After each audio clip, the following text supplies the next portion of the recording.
দেখো, আজকে তোমাদের করাবো 16 নম্বর স্কুল। আর 16 নম্বর স্কুল আছে তোমার 408 পেজে। তোমাদের টোটাল আমি 20টা স্কুল করিয়ে দেবো। এই 20টা স্কুল করলে তোমাদের 20টা কোশ্চিন অবশ্যই তোমরা পেয়ে নিবে মাধ্যমিক পরীক্ষায়। এই 20টা সেট করলে যে 36 মার্কের তোমাদের এমসিকিউ আর এসিকিউ মিলে কোশ্চিন হয়, তা ওই 36-এর মধ্যে 20টা অবশ্যই পেয়ে নিবে আশা করি। তাহলে দেখো, প্রথম কোশ্চিন কি বলেছে। জৈব গ্রিন হাউস গ্যাস হলো, জৈব গ্রিন হাউস গ্যাস হচ্ছে তোমার মিথেন। তারপরে 2 নম্বর কি বলেছে, কোনটি চাপের এসআই একক? চাপের এসআই একক হচ্ছে তোমার নিউটন পার মিটার স্কোয়ার বা নিউটন ইন্টু মিটার ইনভার্স 2। তাহলে এটা হয়ে যাবে বি নাম্বার অ্যান্সার। তারপর দেখো 3 নম্বর পেজে গ্যাসীয় পদার্থের, পরের পেজে যাওয়া যাক।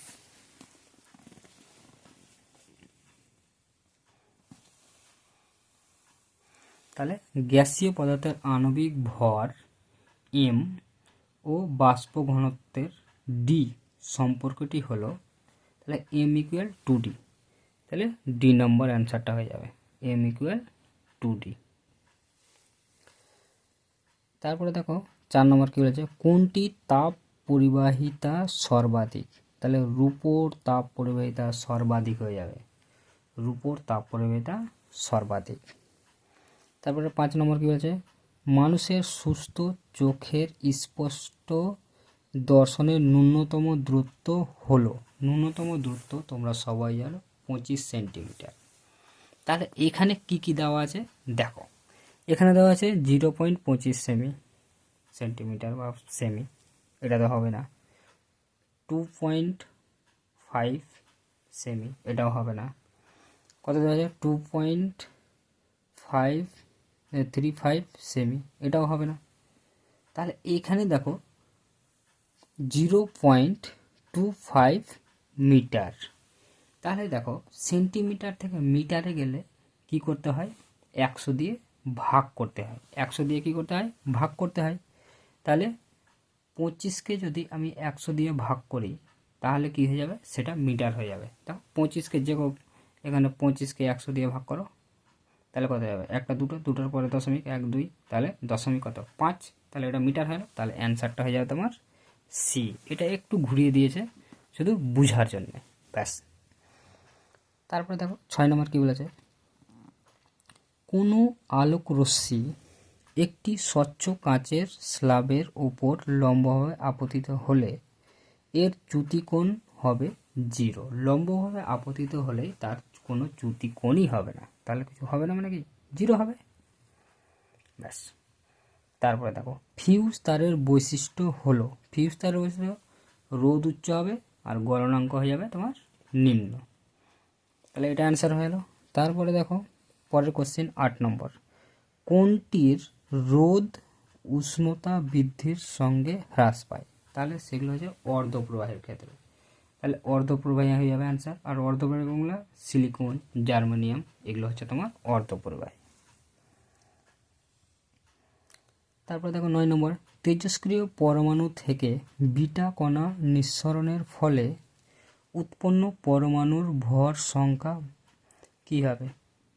উৎপন্ন পরমাণুর ভর সংখ্যা বাড়বে আর ভর সংখ্যা কমবে না পারমাণবিক সংখ্যা বাড়বে? তাহলে এটা হয়ে পারমাণবিক সংখ্যা। বিটা কণা নিঃসরণ হলে ভর সংখ্যার কোনো পরিবর্তন হয় না, শুধু পারমাণবিক সংখ্যাটা 1 করে বেড়ে যায়। তাহলে এটা আনসার হয়ে যাবে। তারপরে দেখো 10-এরটা কী বলেছে, হ্যালোজেন মৌলের গ্রুপের সংখ্যা হলো 17। 17 নম্বর শ্রেণীতে তোমার হ্যালোজেন মৌলগুলো অবস্থান করে। তারপরে 11 নম্বর কী বলেছে, নিচের কোনটিতে সমযোজী বন্ধন বর্তমান? তাহলে সমযোজী বর্তমান হচ্ছে তোমার হাইড্রোজেন ক্লোরাইড। তারপরে দেখো কি বলেছে 12, তাহলে কোনটি জলীয় দ্রবণের মৃদু তড়িৎ বিশ্লেষ্য?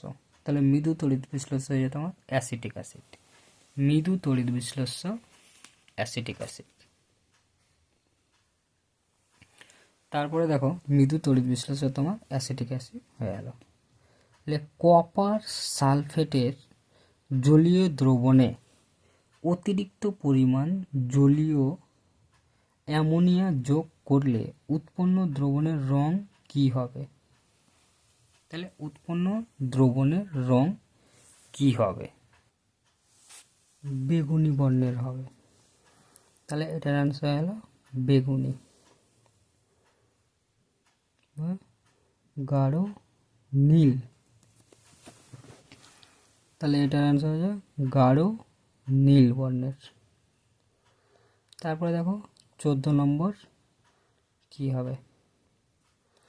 কোন ধাতু সংকরে জিঙ্ক বর্তমান? তাহলে এটা হয়ে যাবে তোমার পিতল। অ্যালকোহলের কার্যকারী মূলকের সংকেত কি? তাহলে ওএইচ গ্রুপ। ওএইচ গ্রুপ যেখানে থাকবে সেটাই হয়ে যাবে তোমার অ্যালকোহল। তারপরে এমসিকিউ শেষ। তারপরে দেখো এসসিকিউ কি বলেছে।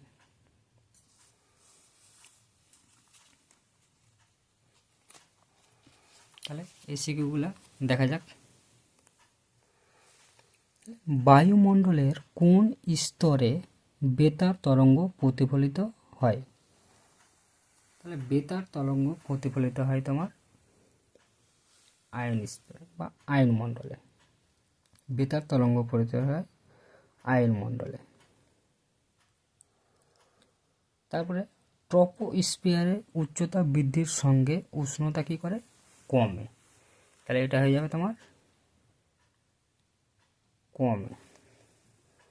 তারপরে 2 নম্বর দেখো, কয়লার একটি নমুনার তাপন মূল্য 30,000 কিলো জুল পার কিলোগ্রাম বলতে কি বোঝায়? তাহলে এটা বলতে বোঝায় কি সেটা দেখে নাও।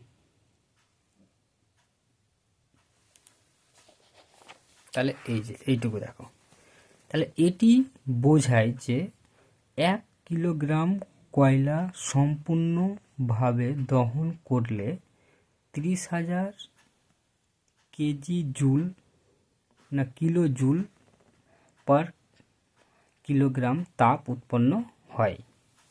তাহলে এটা হলো এটা অ্যান্সার। তারপরে দেখো 3 নম্বর কি বলেছে? এসআই এককে আর এর মান লেখো। তাহলে এসআই পদ্ধতিতে আর এর মান কি আছে? তাহলে আর এর মান আছে 8.314 আর এককটা হচ্ছে joule mole inverse kelvin inverse. Joule mole inverse kelvin inverse. তাহলে এটা হলো। তারপরে দেখো 4 নম্বর কি বলেছে? চার্লস সূত্র অনুসারে ভি বনাম টি লেখচিত্র কি প্রকৃতির? চার্লসের ভি বনাম টি হচ্ছে তোমার মূল বিন্দুগামী সরলরেখা। এটা অ্যান্সার হয়ে যাবে মূল বিন্দুগামী সরলরেখা। তারপরে দেখো 5টা কি বলেছে? তরলের আপত্য ও প্রকৃত প্রসারণ গুণাঙ্কের মধ্যে কোনটি তরলের নিজস্ব ধর্ম? তাহলে তরলের নিজস্ব ধর্ম হচ্ছে প্রকৃত প্রসারণ গুণাঙ্ক। তাহলে প্রকৃত প্রসারণ গুণাঙ্ক হয়ে গেল অ্যান্সার। অথবা কি বলেছে? তাপ পরিবাহিতাঙ্কের এসআই একক কি? তাহলে watt metre inverse kelvin inverse. Watt metre inverse kelvin inverse হচ্ছে তোমার তাপ পরিবাহিতাঙ্কের এসআই একক। তারপরে দেখো 6টা, আলোকের বিচ্ছুরণের একটি প্রাকৃতিক উদাহরণ দাও। তাহলে এটা রামধনু, সবাই জানো। তাহলে এটার অ্যান্সার হয়ে গেল রামধনু। কোন ধরনের লেন্সের সাহায্যে হ্রস্বদৃষ্টি প্রতিকার করা হয়? তাহলে এটা হয়ে যাবে তোমার অবতল লেন্সের সাহায্যে। তারপরে 8 নম্বর কি বলেছে? 8 নম্বর বলেছে যদি তড়িৎ প্রবাহের অভিমুখ বিপরীত করা হয় তাহলে বাল্যচক্রের গতি কি পরিবর্তন ঘটবে? অবশ্যই ঘটবে। বাল্যচক্রের যেটা গতি সেটাও বিপরীত দিকে হয়ে যাবে, যেমন ঘুরছিল প্রথমে তার উল্টো দিকে হয়ে যাবে। তারপরে দেখো ডাইনামোতে কোন ধরনের শক্তি তড়িৎ শক্তিতে রূপান্তরিত হয়? তাহলে এটা হয়ে যাবে যান্ত্রিক শক্তি তড়িৎ শক্তিতে রূপান্তরিত হয়, যান্ত্রিক শক্তি তড়িৎ শক্তিতে রূপান্তরিত হয়।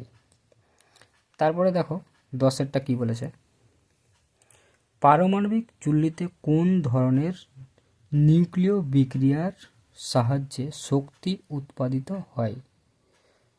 তাহলে পারমাণবিক চুল্লিতে কোন ধরনের নিউক্লিয় বিক্রিয়ায় সাহায্যে শক্তি উৎপাদিত হয়। তাহলে এটা হয়ে যাবে নিউক্লিয় সংযোজন। পারমাণবিক চুল্লিতে ব্যবহার করা হয় তোমার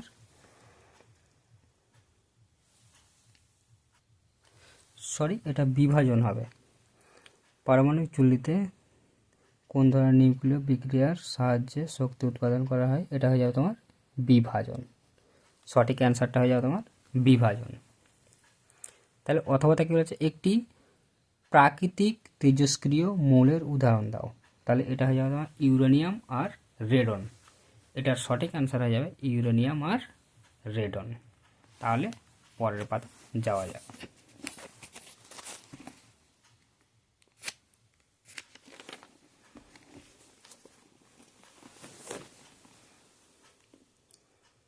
দেখো পরের পাতায় প্রথমে আছে ডান দিক আর বাম দিক। তাহলে কি বলছে, একটি ক্ষার ধাতু হয়ে যাবে তোমার পটাশিয়াম 2 নম্বর। তারপর হচ্ছে একটি ইউরেনিয়ামাত্মক মৌল, যেটা ইউরেনিয়ামের পরের যে সমস্ত মৌল, তাহলে এটা হয়ে যাবে তোমার নেপচুনিয়াম। তারপরে হয়তো হেমাটাইট থেকে নিষ্কাশিত হয় এটা লোহা। এটা প্রায় 1-2 স্কুল পর একবার রিপিট হচ্ছে, হেমাটাইট থেকে কী নিষ্কাশিত করা হয়। তারপরে দেখো সর্বাধিক তড়িৎ ঋণাত্মক মৌল, সেটা হয়ে যাবে তোমার ফ্লোরিন 1 নম্বর। সর্বাধিক তড়িৎ ঋণাত্মক হচ্ছে ফ্লোরিন। তাহলে হয়ে গেল। তারপরে দেখো 12 নম্বর কি বলেছে, ক্যালসিয়াম অক্সাইড এ কি ধরনের রাসায়নিক বন্ধন বর্তমান। তাহলে ক্যালসিয়াম অক্সাইডে তোমার রাসায়নিক বর্তমান হচ্ছে তোমার, সেটা হচ্ছে আয়নীয় রাসায়নিক বন্ধন বর্তমান, সমযোজী নয়, এটা হয়ে যাবে আয়নীয়। তাহলে দেখো 13 নম্বর CH4 অণুর লুইস ডট চিত্র অঙ্কন করো। CH4 methane.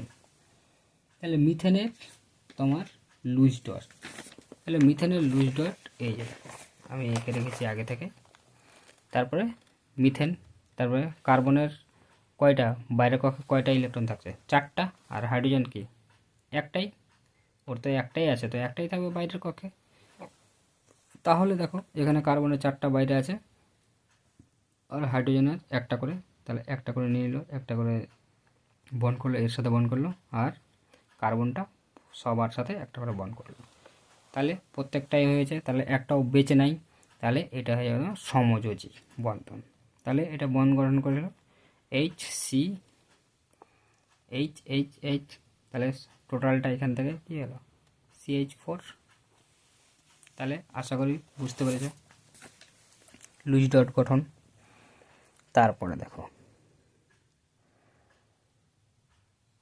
লুইস ডট, তারপরে A ও B এর পারমাণবিক ক্রমাঙ্ক যথাক্রমে 11 আর 17। তাহলে A ও B যোগে গঠন করলে যৌগটি তড়িৎযোজী না সমযোজী হয়।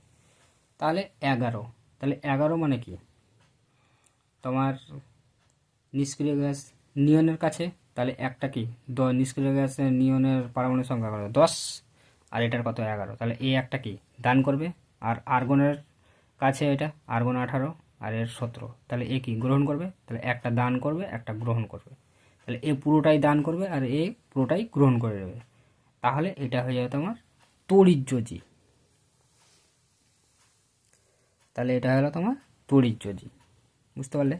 তারপরে 14 নম্বর কী বলেছে দেখো, অ্যালুমিনা থেকে অ্যালুমিনিয়াম নিষ্কাশনের সময় অ্যানোডে কি পাওয়া যায়। অ্যানোডে পাওয়া যায় তোমার কার্বন ডাইঅক্সাইড। অ্যানোডে কি পাওয়া যায়, কার্বন ডাইঅক্সাইড। তারপরে 2 নম্বর কী পাওয়া যায়, 2-15 নেসলার বিকারকের সঙ্গে অ্যামোনিয়ার বিক্রিয়ায় কি রং উৎপন্ন হয়। তাহলে রংটা হয়ে যাবে তোমার বাদামি বর্ণ উৎপন্ন হয়। 16 নম্বর লেড নাইট্রেটের জলীয় দ্রবণে H2S গ্যাস চালনা করলে যে কালো রঙের অর্ধেকে পড়ে তার সংকেত PbS, লেড সালফেট। তাহলে PbS, সেটার সংকেত হচ্ছে PbS, সেটার নাম হচ্ছে লেড সালফেট। তারপরে দেখো, আম্লিক পটাশিয়াম ডাইক্রোমেটের জলীয় দ্রবণে H2S গ্যাস চালনা করলে বর্ণের কি পরিবর্তন হয়? তাহলে বর্ণের কি পরিবর্তন হবে সেটা বলেছে। তাহলে দেখো এটা কি হচ্ছে, কমলা রঙের অ্যাসিড যুক্ত পটাশিয়াম ডাইক্রোমেট থেকে সবুজ বর্ণের ক্রোমিক সালফেট উৎপন্ন করবে। ক্রোমিক সালফেট সবুজ বর্ণের, তাহলে ডাইরেক্ট তাহলে কমলা থেকে সবুজ লিখলে যাবে, ব্যাস। তারপর দেখো, তারপর কি বলেছে, কয় নম্বর হলো ওটা, এটা হলো। তারপরে 17 নম্বর, CH3 CH2 COOH যৌগটির ইউপ্যাক নাম বলেছে। তাহলে যৌগটির আইউপ্যাক নামটা দেখো। তাহলে এটা যৌগ, তাহলে যেদিকে কি কার্যকরী মূলক আছে সেদিকে থেকে নামকরণ করবো 1 2 3, 3টা কার্বন থাকলে কি হয় প্রোপ, আর কার্যকরী মূলক আর যদি সিঙ্গেল বন্ড থাকে তাহলে আন আনতে হয় সিঙ্গেল কার্যকরী মূলকের জন্য। আর কার্যকরী মূলক না থাকলে সিঙ্গেল বন্ড থাকলে কি হয় এন আনতে হয়, আন আনলাম। তারপরে কার্যকরী মূলকের জন্য কি পাবো, COH এর জন্য উইক অ্যাসিড, তাহলে এইটা সবটা একসাথে প্রোপানোইক অ্যাসিড, বুঝে গেলে। তারপরে দেখো, তারপরে কি বলেছে, অথবা CH3 CH2OH এর একটি সমবায়ের গঠন সংকেত লেখো। তাহলে এর সমবায়ের গঠন সংকেত দেখো, মানে এর আণবিক সংকেত একই থাকবে, শুধু স্ট্রাকচারটা আলাদা হবে, স্ট্রাকচারটা। তাহলে দেখো CH3 CH2OH আছে, তাহলে এখানে থেকে একটা সমবায় গেলে CH3O CH3। দেখো এখানে তোমার হাইড্রোজেন কটা আছে, 3টে, আর এখানে কত 2টে, আর এখানে 3 2 5 আর 1 6। তাহলে হাইড্রোজেন এখানে কটা আছে, 6টাই আছে, 3 আর 3 6। অক্সিজেন কটা আছে, একটা, এখানেও অক্সিজেন একটাই আছে। তো কার্বন কয়টা আছে, একটা, দুটো, এখানেও একটা দুটো, তাহলে সবই সেম আছে, শুধু স্ট্রাকচার আলাদা। এটাই হচ্ছে তোমার সমবায়। তারপরে দেখো সিএনজির পুরো কথাটি কি, সিএনজির পুরো কথাটা হচ্ছে কম্প্রেস ন্যাচারাল গ্যাস। তাহলে এটা লিখে নেবে, সিএনজির পুরো নাম হচ্ছে কম্প্রেস ন্যাচারাল গ্যাস, ব্যাস আর নেই। তাহলে শেষ এটা স্কুল। তাহলে এতদূর ভিডিও দেখার জন্য সবাইকে অসংখ্য ধন্যবাদ, আর চ্যানেলটাকে অবশ্যই লাইক অ্যান্ড সাবস্ক্রাইব করে দিবে। Thank you.